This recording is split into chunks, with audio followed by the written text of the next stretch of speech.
I'm trying to figure out how to give words to describe what I'm thinking of. Some of the most, self-proclaimed pious people I know they're really loud. They are constantly filling the airwaves. They are constantly telling people how to think. They know God's thoughts and they're going to let you know. And they just are so boundaryless. So think of someone who is just absolutely convinced of their own self-righteousness. So much so that they just they just drown everybody else's voice out. And then think of somebody who refuses to take a look at themselves. They just refuse. They've refused their whole life. They're probably old now. And so they're super, super loud. Ooh, and they can speak with authority because they've got gray hair on their heads. And they are so darn noisy.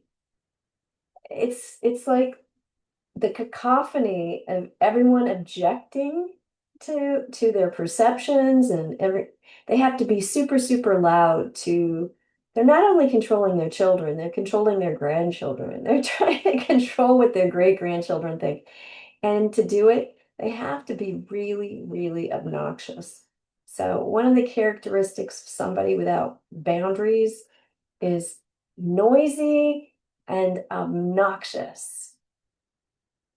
Even if they're throwing, Bible verses or whatever at you, they're noisy, they're obnoxious.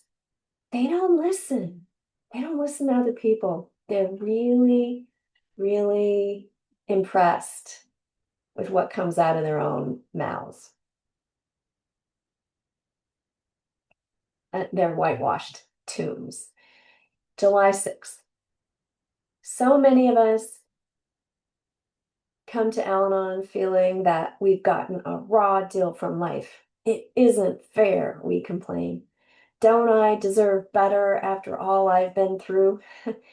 The prayer quoted in Just for Today pamphlet might shed some light on this subject when it says, grant that I may not so much seek to be consoled as to console, to be loved as to love, for it is in giving that we receive. Instead of questioning what life is giving us, perhaps we may profit more from asking what we ourselves can give.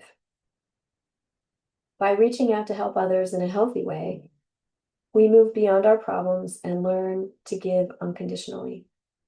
Every moment can be an opportunity to serve, an opportunity to change our lives.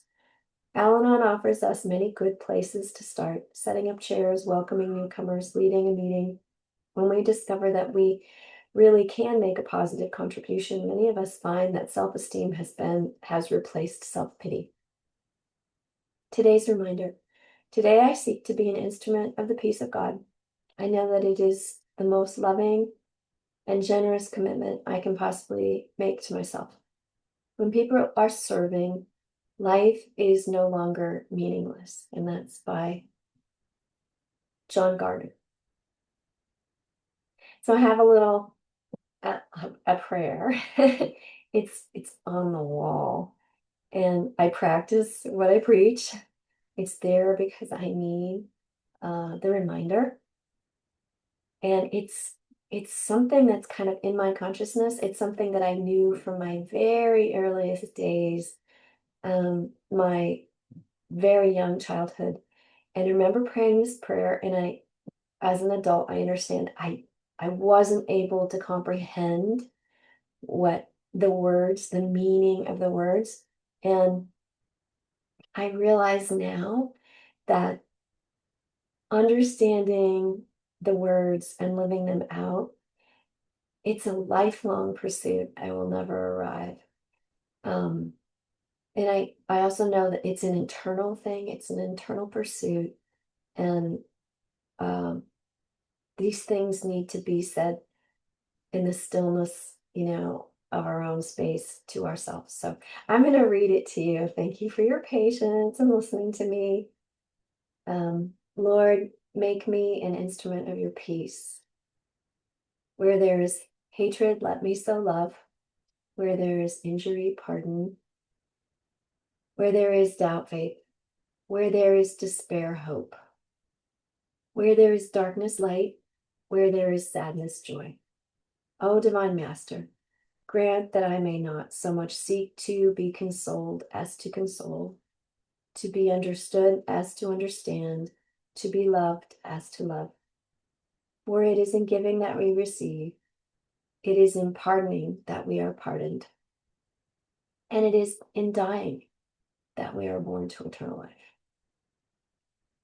I hope these words are a consolation to you, and I don't intend to offend in any way. Blessings on your day.